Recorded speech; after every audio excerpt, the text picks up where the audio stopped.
Greetings and welcome to the Halloween edition of the Sliders Review. And I'm here today to talk to you about The Strangers Prey at Night. This is the 2018 movie that is a direct sequel to that of The Strangers 2008. Man, 10 years to make a sequel. And then the reboot happened just like a few years ago. Like, it's weird how they go so long, a big gap in period in time. But these slasher movies was something a bit different that most slasher horror fans were not accustomed to.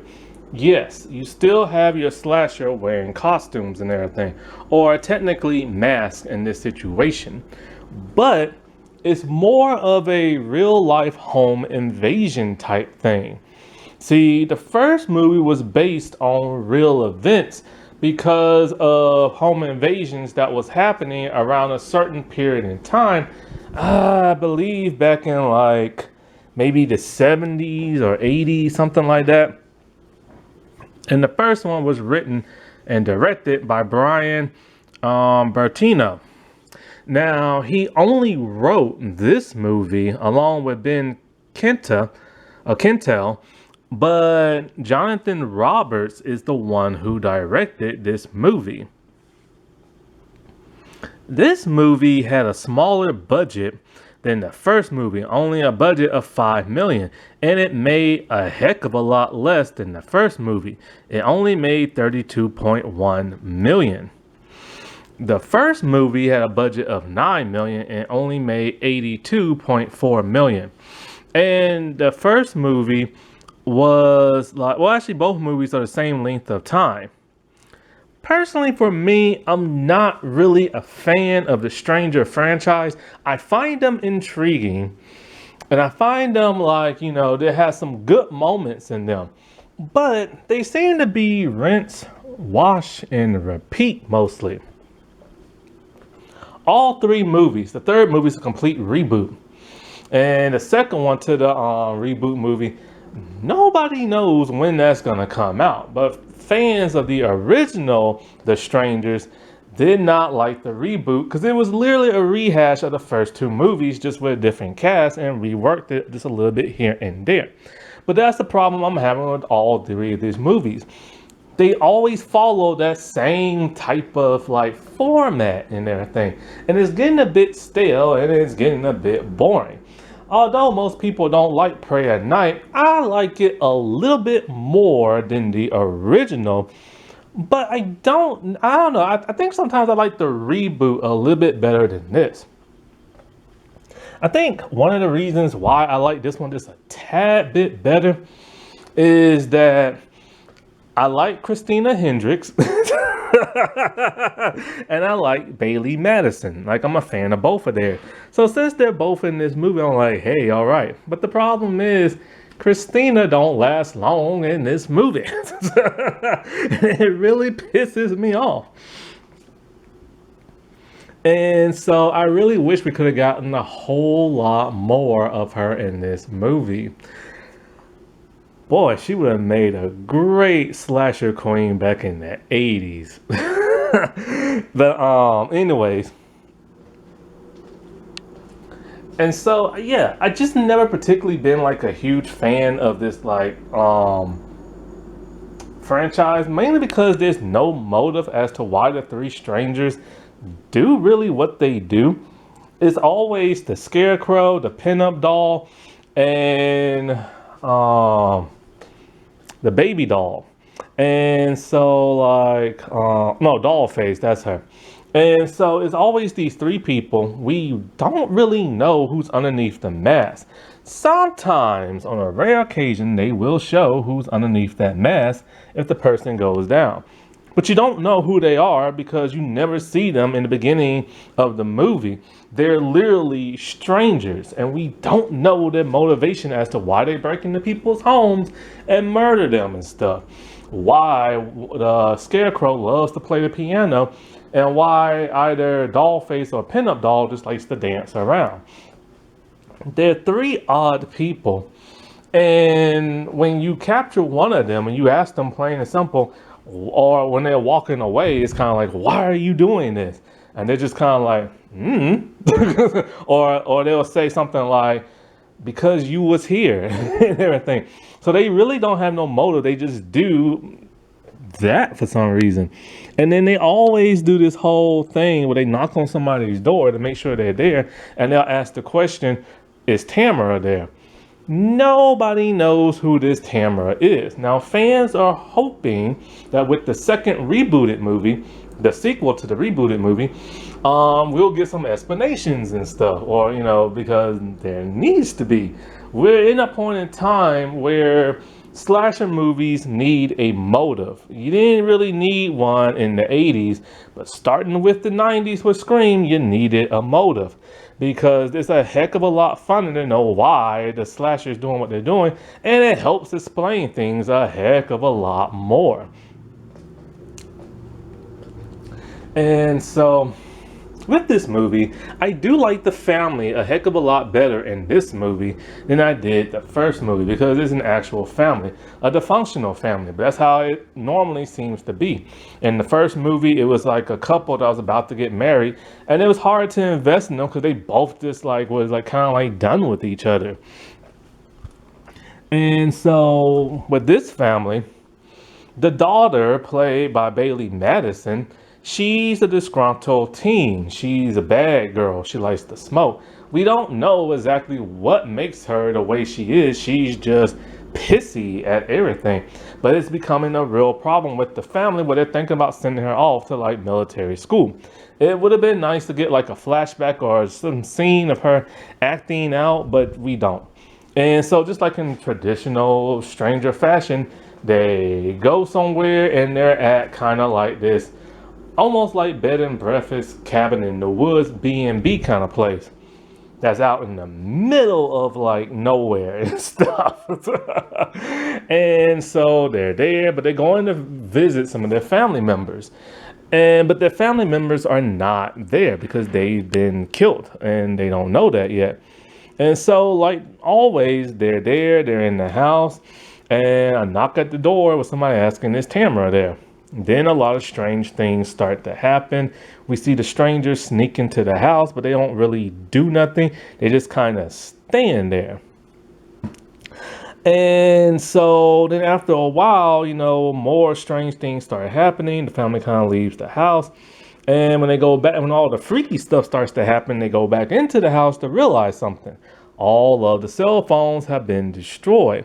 Now they can't call out for help because who has a landline anymore?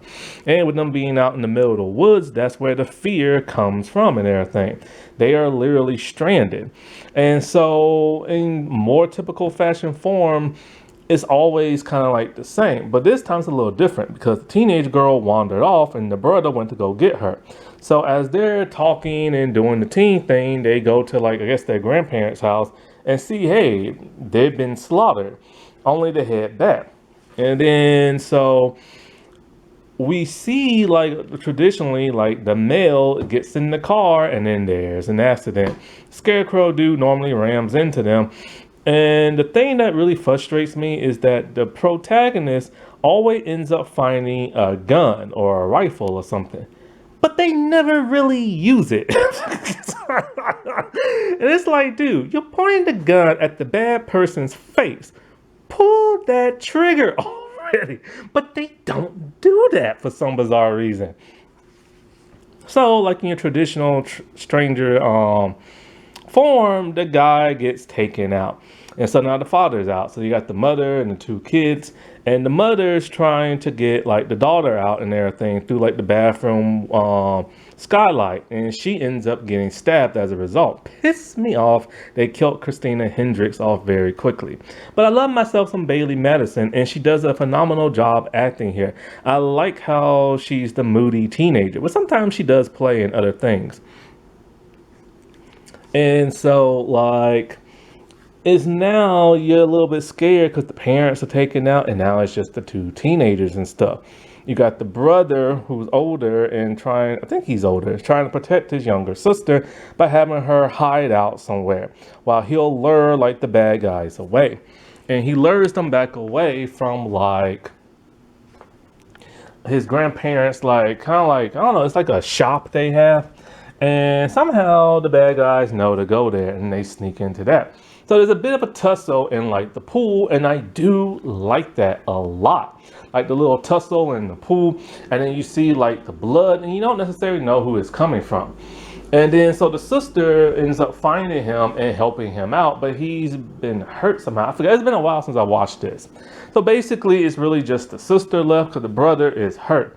And so I think the brother killed one of like the strangers, one of the female ones. Pulled the mask off, we don't know who it is. Now it's the sister, and she's having to deal with the other two.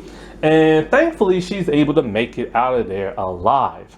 Like, you know, after, I think what it is that something happened with the car. I know there's like a family, and she tries to like get help, but then they take off because here comes the bad guy behind them. So she hops in the back of their truck.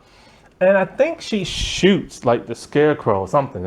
I forget, one of the girls dies another way. So the strangers are now like dead and everything. But it takes a good while to kill them because like they're really good at like, you know, evading, like getting shot and stuff like that. Only for the brother to survive and the sisters in like the hospital. And I think one of the strangers is in the hospital, and it kind of just ends. The rebooted one ends kind of like that as well. So it's kind of like with these movies, I love the fact that you can't be like everything that came before. One thing people getting really sick and tired of is like when modern movies try to be like an 80s slasher. 80s slashers, 70s slashers were like the gold mine of slasher movies and stuff. It's been done to death. For 2 decades, they took a little bit of a break and came back somewhere in the mid 90s, and in the early 2000s, then they took a break again.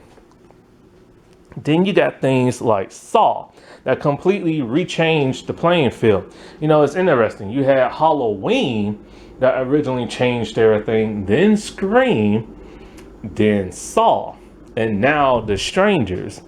But the thing about The Strangers is that it's never been as successful as all those past movies I've mentioned.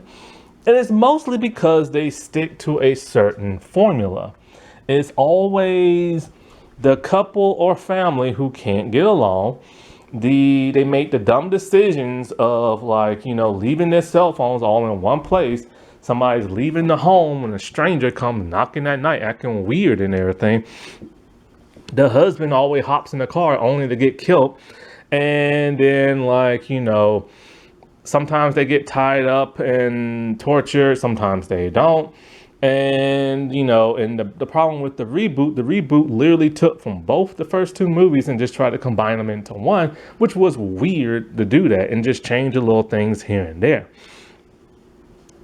And so like, if they're gonna go forward, especially with the sequel to this reboot, they gotta change things up. They gotta be innovative again. They have to bring in twists. They need to explain who the strangers are. They need to like, you know, figure out if this is kind of like a cult type thing with the town. Is it always the same strangers? If it's not, because in the first 2 movies, it's technically supposed to be the same ones, but they're played by different actors and actresses and stuff. But just leaving it off, you know, with like the strangers, like in the first one getting away with it, and in the second one they all die.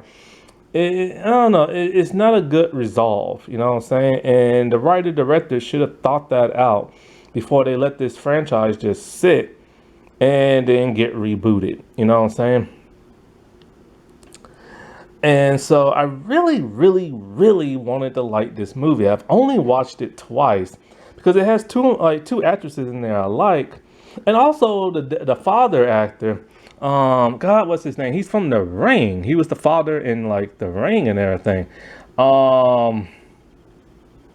What's his name? Martin Henderson and stuff.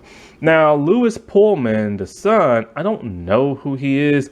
His father's an actor, so technically, you know, he's like a Nepo baby and everything. Bill Pullman, I have no idea who that is. But like, I really wish we could have gotten more. Cause the chase sequences are pretty neat and everything.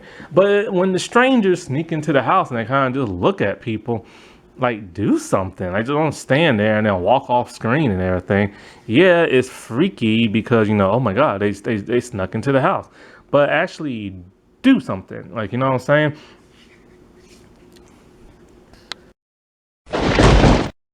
That wasn't that spooky. Alright, well, I shall talk to y'all later. Bye.